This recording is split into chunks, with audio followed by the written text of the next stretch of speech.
And we are back for another Duffy's 2-for-1. Could you believe that we're actually under 2 months from the kickoff to the high school football season? And I'm joined by two very special coaches here in the Jupiter area, at a Jupiter area, Duffy Sports Grill. We got Baz Alfred coming off of another winning season, 3 straight at Jupiter Christian, leading the Eagles. And also, I do want to say, good luck coming up in the Kaiser 7-on-7. June 29th, good tournament we'll have there. Any words to the rest of the beach pool that the Eagles will be bringing that Saturday? Nothing at all. Yeah. Looking forward to great competition. There we go. I like it. He's playing humble right now. He's keeping them on their heels. And then we have Jason Kradman of the Jupiter High School Warriors. You're coming in here off of a 9-2 season. You're coming in after a district championship, ending a 2+ decade drought. Also, I have to ask, has it been harder to schedule games this year? I mean, people used to line up to play the Warriors a little bit more. Now, putting more fear in opponents' hearts?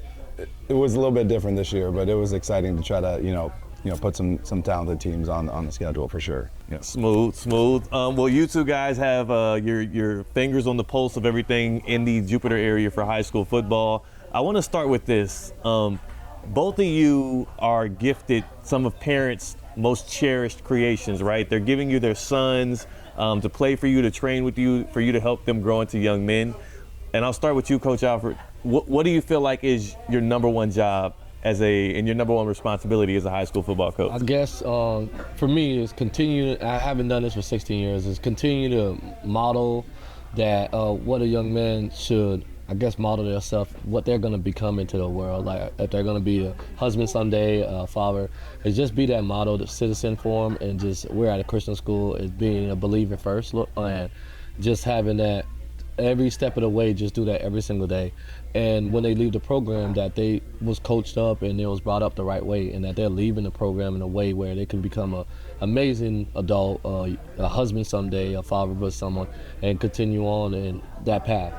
Love that. And of course, it's bigger than football a lot of times with these kids. And then for you, Coach, they're again, you've only been at Jupiter coming into your 3rd year here, but next year you'll be had some kids that have gone with you from freshman through senior year. What do you want them to walk away with when they leave your Warriors program? I couldn't agree more with Coach Alfred. I mean, I think you're just trying to develop, young men that could be successful, in life and in their careers and with their families, and try to build them up so that, during their 4 years that they're at Jupiter, they hopefully can have success over the next 40 years of their life. So that's our goal as the coaching staff, is just give them confidence, build the tools that they're going to need, for life, and then hopefully, create discipline, accountability, all those type of things, bring that to their lives, and they, that usually translates to success later on. Sounds like two fathers coming off of Father's Day weekend, right? That's the right answer you want to hear. I'm going to say 3 letters. It's 3 letters that scare a lot of people, but I know you both have gotten probably a lot of questions about it, and it's NIL. What is, and I'll start with you, Coach Kradman, to be fair, because I went first here last time. What's been the most prevailing question you've gotten from parents, kids, and even people at Jupiter? Sure. I think first everyone's just trying to understand, I guess, what the high school version of NIL is going to look like, especially here in the state of Florida, being that it's new. I think people have somewhat of an understanding of what it looks like from a college standpoint, speaking more to what, the parents' aspect of things and their perspective.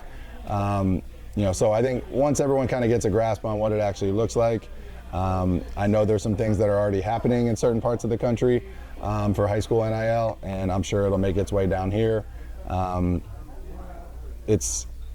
You want to call it an exciting time, you can call it an exciting time. I have some mixed emotions about it, like I'm sure every coach does. Right, a very natural feeling. Coach Alfred, you played in Palm Beach County back in the day. How much would you have demanded in NIL as a high school football player? None of that would interest me.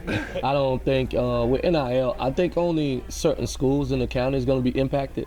And I don't think it's going to be a large impact. You might have 1 or 2 players that are looking for NIL deals that are probably going to get offered NIL deals to go play in different counties, different states. But number one, you have to check all the boxes as a player. You got to be a 3-star, 4-star, or something like superior athlete and have those grades and be marketable to be able to have the opportunity to receive an NIL deal. So I think we don't have to worry about it more so in Palm Beach County. I think there's a few teams I can think of, a few programs I can think off the top of my head, 6 or 7 of them. No, we're going to keep their names out of it. But there's a few of those programs I can think of that's probably going to have to deal with it. But when it comes down to it, I know I didn't receive any questions from parents, and I don't expect to. Got you. One question that's prevailing all across the county, Palm Beach County and the Treasure Coast is, when is there going to be another FHSAA state title winner in the area? Last one was 2013, Dwyer. I know you played in the FHSAA in Palm Beach County back in the day. You're coaching in it right now. What do y'all think is the biggest blockade to that? Why has it been 11 years since a team in Palm Beach County has been able to do it? And I can start with you, Baz. We can't keep our kids in the county. These kids, we have kids leaving and crossing the county to go to Dade and go to Broward. Every single day you look on Twitter and there's another kid that's leaving, going to Chaminade, American Heritage Plantation, and so on and so forth. But it is what it is. It's the parents making that decision. I don't know if it is the young men, but at the end of the day, we can't keep a lot of these kids here. We can't keep the talent where they're supposed to be. If you look at a lot of these schools in the county, they're losing players left and right.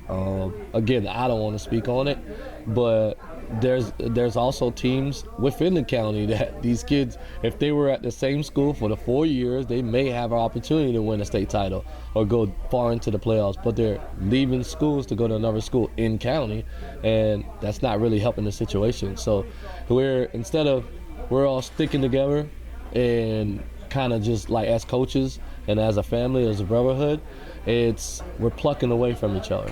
And now, yeah, one program is getting stronger, the other program is not. It's kind of staying even keel, but we're not doing anything to match up what's going down in Broward and Dade, and that's what happens in the first and second round every year. Every Palm Beach County team is exiting first and second round. I mean, you could call it what it is, but it's the truth. Yeah, and Coach Kradman, I mean, yeah. No, I'll touch on it. Just like what Coach Baz said, I think made a great point. There's not the cohesion that there used to be, from year to year. You're building a freshman class all the way through to their senior year. If you had that same group and you have, a superior class, and every few years each school usually gets one of those type of classes, then you're able to create that team unity. Create the team building stuff, do all the off-field things, and then by the time that group is juniors and seniors, you got a special program and you got a chance to put yourself in position to win some playoff games and make a run at a state title. But when there's just that free agency mindset, like is kind of the everything that's kind of been happening here in college football over the last few years, trickle down to the high school level, it creates a lot of imbalance among high school programs in the area and in South Florida in general. Right, which is not good to the continuity. It's not helpful for the coaches or the players. Helpful for us right now, we just got dropped off some appetizers here from Duffy Sports Grill. We got the giant floating pretzel here, some starters as we call it on the Duffy's MVP menu. This is the egg rolls, right? The Tex-Mex egg rolls, and then we have some award-winning wings. Duffy'sMVP.com. Not to drop a quick promotion right quick, but I mean, when the food looks that delectable, you got to take a second to appreciate it. One thing we do appreciate is for you, Baz, you've been a guy who, since you came to Jupiter Christian, you stayed 10 toes down there, and you've been there now going into your 6th year. Yes, sir. So how much, that has to matter when it comes to these programs, when it comes to parents entrusting, bringing their kids to you, the fact that you've been able to be there for so long and give them that same voice and evolve it in every single way. How important is it for you to be one of the longer tenured coaches in the area? I say it all the time. It's the consistency and the foundation, the culture that you establish in a program. Just knowing that you're always going to be there, right? You're not looking for another job. You're not have a foot in the door and a foot out the door. What's going on in a lot of counties, a lot of turnover. If you're just being consistent, you're at a program and you're there, the kids and the parents already know what they're getting. They're going to see over the body of the work over the last 5 years that I am who I am. We're going to be a winning program. We're going to do everything that we can to bring the SSA title back home, and we're going to continue to do that each and every day, each and every year. So I just think it's the consistency and just me being there. They hear it year in and year out, the whole entire offseason, and that makes my job easier because the kids know from day one that I'm here. And also I have a middle school program. So these middle schoolers are also seeing me through the hallway. I'm a middle school PE teacher there, and they want to play for me. So it's just, I don't know, it's just easy for me. Yeah, and it's got to be, I didn't think about that side of it too. So you're kind of like building two programs at once there. And then for you, going into year 3 here now, you have the heightened expectations around what you did last year, breaking the droughts against rivals, winning the battle for the military trail. What's that other piece? What's that next step for the Jupiter Warriors program? Sure, I think, just kind of trying to build off, like you mentioned, what we did last year. We're going to have a younger group this season, and I think that's exciting for us. We've developed a lot of young players in the off season with our morning workouts that we've had, from January moving forward. We feel like we had a really strong spring. We had the Jamboree at our place where we had 6 programs from South Florida and the Treasure Coast here with us at Jupiter High. And just felt like we competed really well with a younger roster. So we're just excited about development of our young guys, and expect some great things in the fall. All right, I'm gonna ask y'all a selfish question, just because I've been so curious and intrigued by this. On the high school football level, I'm curious. We take the quarterback position out. What are the 2 most impactful positions on both sides of the ball, offense and defense? And the way I'll pose this question to you is, let's just say I give you a roster. It's replacement level players at every single position, but you get to pick 1 on offense and 1 on defense that are a 5-star player, good in the classroom, right standing young man, and a 5-star athlete on the field. 1 offensive position, 1 defensive position. Can't pick quarterback, right? I get intriguing answers for this all the time. I want to start with you, Baz. What are you going with? I mean, I'm a shotgun guy, no huddle guy. I would say center. We've had Manny Velarde throw his name out there. We have Manny Velarde has been our starting center for the last 3.5 years. He was in our middle school program. He doesn't miss a snap. So for us, being a no-huddle spread offense team, that's the most important position. You have to get that snap down. But our running back is special. We have Gideon Douglas, who has 8 or 9 Division I offers, 1,200 yards, first team all county. I mean, come on He's now. a special kid. This ain't the I just said he's a special kid. So when you look at it like that, I would say either center or running back. Center or running back. But if you had to pick one to have the 5-star at, because if you have a 5-star center, you can open up the hole. I'm going running back. Running back. Yeah, I'm going running back. I love it. Okay, and then on the defensive side? Defensive side, 5-star, defensive end, you gotta block him. You can't, he's disrupting everything. And I would love to have a kid that was like 6'3", 290, 5-star to plug the middle. You could play at nose tackle, defensive end, all that stuff. So yeah, a defensive tackle. I got it. So you're going in the trenches on both sides, or trenches on defense, running back on offense. Yes, for you, Coach Kradman, you have more time to think about it. Agreed. I'd say as a position group as a whole, the offensive line, no doubt for us, is the most important thing. If I had to pick specifically, one position group, our offense is a little bit different. Running back is certainly, to have a blue chip running back would certainly be fantastic. I'll say tight end for us, just because we use the tight end in so many ways. He's involved in our run game. He's involved in our pass protection, and then we throw the ball. The tight end position in our offense usually has the most receptions, each and every year. So, and then defensively, you certainly want that 3 technique or someone down with their hand in the ground to be that difference maker, whether it's a D tackle or defensive end. I couldn't agree more. I'll say a lockdown safety. Someone who's kind of safety corner combo, someone that could just play the middle of the field. If we had someone that could play hash to hash, it opens up your coverage playbook, so to speak. Not many high school safeties can cover hash to hash. If you had someone like that who was truly special, it certainly tightens up some things in the run game for you and allows you to be a little bit more, play with a little more freedom on defense. So I'll go with an elite free safety. Yeah, like a Kyle Hamilton kind of, and you're running back that's 5-star. You're looking more dual threat. McCaffrey, you're looking for a Derrick Henry. Yeah, I'm a 49ers fan. So yeah, Christian McCaffrey would be my guy. Yeah, that works. Would be my guy. That works. And then this one for both of y'all as well. I can't help but think about how when you're especially in a town like Jupiter, and there's so much pride here locally, and there's a lot of pride around the high school football teams, the environments, the fan bases here. You're now 2 years into your run at Jupiter. You've been at Jupiter Christian now 6, plus you played in Palm Beach County. What is it about the environments on Friday nights for you that gets you stoked for high school football games, that gets you stoked to lead your guys out of the tunnel and go and win football games? And how has that continually gotten better on Friday nights here? I think we're getting to a place where we're getting to that place where how Jupiter has it. I've seen a couple of their games, and some of their games last year, man, those stands was packed. And we play our home games at Jupiter High, and it's a bigger stadium for us. So right now we're just trying to work some things where we can get a on-field, on-stadium or on-campus stadium and stuff like that. That would be nice for us to have that lower campus, because we go from second grade all the way up, well, from pre-K too, but our campus goes from second grade all the way up. To get those kids to sit there and cheer on those high school football players would be amazing.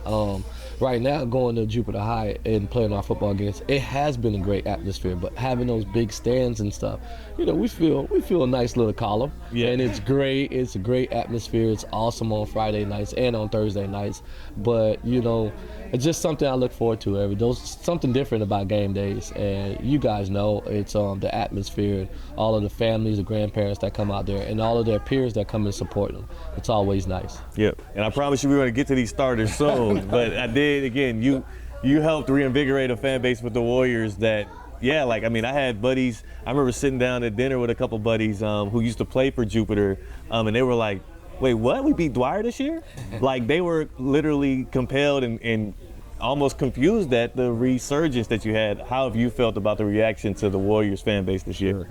I think the community here is fantastic. Jupiter, we're one of the few high schools from a public standpoint in this county we're a one high school town from a public school standpoint. In West Palm, there's a dozen schools in the West Palm area. You got some, a couple in Boynton, a couple in Wellington, going all the way down towards Boca in the southern end of the county. So having coached in Miami-Dade County for a while earlier in my career, I just know that hardly any schools have on-campus fields or stadiums, so you're sharing 6 or 7 stadiums throughout the week. So the feel isn't the same when you're playing 30 minutes down the road for a home game. And we were fortunate in Miami Beach where we ended up having an on-campus stadium, but you're playing in front of maybe 500 fans in a typical game, or 1,000 fans, whereas here at Jupiter we're blessed to have, and especially in the big games and the big moments, we're blessed to have a lot of people, and the stands are packed, and the fans appreciate the players and the program and the team. So it's been a great atmosphere for us, for sure. Gotcha. And we'll end with this one. What is the number one thing challenging high school football coaches in this area that you feel can be improved? And with that, the level of play, the ability for you guys to impact the kids, and everything else will rise with it. What's the one thing that can help be alleviated for high school football coaches in the area? Man, I don't know if you want me to hit on this, but I would say the stipend. But I would say the stipend for high school football. You see what they're paying in Texas, see what they're paying in Georgia and all these other states, and then you look at the NFL draft every year, and I would say in the first 3 rounds, about 60% of those guys are from Florida. And this is the hotbed. It's a hotbed. This is where all the talent is in the state of Florida, especially South Florida. And we look at it, and the stipends that's coming down from the state in those public schools. My stipend is a little different because I'm in a private school, but stipends coming from the public schools. It's not. Now, we're not doing it for money, but you want to be compensated for your time, and you're spending all those hours away from family. We were talking about family before we even got started, and spending all those times away from family, all those times with other people's kids and everything like that, and you're doing something that you love and you're passionate about. But I think it should be compensated to a certain extent where you're getting something out of it. And when you look at the breakdown, it's like 5 cents an hour, something like that, maybe even less than that. But I'm just putting that out there. I would say the stipend, but other than that, I think you're getting everything that you need as a Palm Beach County football coach, that you need to be, to be a good coach. You're receiving all of that, but stipend is one of those things that's why we lose all these coaches each and every year. They go to these different states and all this. I had buddies leave over the last 2 years, and I'm sitting there like, man, where are you going? They're going to Texas, they're going to Georgia, and the stipends that they're telling me is like ridiculous amounts of money. So. Yeah, and it's a good point, because though you guys do it because you actually love the game, you love impacting the youth, it's nice to be compensated for your time, and it also helps keep you here to continue to do the good work. What do you think, Coach Kradman? No, I think well said, Coach. I think Palm Beach County, has a great setup. I think, like we touched on a little bit earlier, if we can just create a little more cohesion from the northern end of the county to the southern end, I think trying to just, again, build our programs and keep our programs, intact as best we can, and just try to do whatever we can week to week, whether it's the off season, in season, summertime like we're in now, to improve our guys each and every week, and to see where that takes us. So the continuity for me is just the continuity and consistency within the programs and then within the county, and then just hopefully the state's not changing everything year to year, and we just have some type of consistency so that we know what the rules are, so to speak, every year, and then we can play under those rules instead of them seeming to change every year or two. And I do, because y'all both touched on it, and we talked about family before we sat down and turned the cameras on, I just curious, if you had to estimate how many hours per week you get to spend with your actual family, not sleeping, versus how many hours per week you're spending with your football family or at school in a working capacity. I have 3 kids. I know Coach has 2. You're probably getting home around dinner time and having dinner with the family if you're fortunate that night, and then spending an hour, my youngest one spending an hour or so before she goes to bed, and then my older 2, if they have a sport or an activity, hopefully catching one of those 2 activities that night, and then hanging out with them for an hour or so before they go to bed. There's a lot of sacrifice because for sure. The rest of your time is dealing with the 60, 70 plus kids plus whatever teaching responsibilities. And then likewise? Yeah, likewise, 100%. You're teaching throughout the day, and then you're going right into football. After football, you're getting home, just like Coach said, you're spending about an hour, hour and a half. My girls go to bed at 9 o'clock, so you spend an hour, hour and a half with the family, dinner, and everything else. And by the time you realize it's time to go to bed and get back up and do it all over again. So it's a lot of time away from the family, especially during the season. In the off season, you get a little bit of time back, but if you want to be good, you want to be competitive, and you're in the weight room 4 or 5 days a week. You have 7-on-7 going on. You have all those things going on. So again, it comes back to what I said that last segment. Yeah, and that's the thing. I don't want it to come off as you guys complaining for it because you want that platform, right? But I wanted to highlight that because people don't really understand or take time to think about the sacrifice when they're yelling from the stands about playing time or whatever else it may be. So again, I appreciate y'all's sacrifice. I appreciate y'all's time that you took out with us. I appreciate the Duffy Sports Grill here on Indian Town Road here in Jupiter. It's been a blessing. Duffy'sMVP.com to check out some of this food. We're going to dig in now, and then we'll get you guys back to your families. Yeah, appreciate y'all. Appreciate you. Thank you, guys.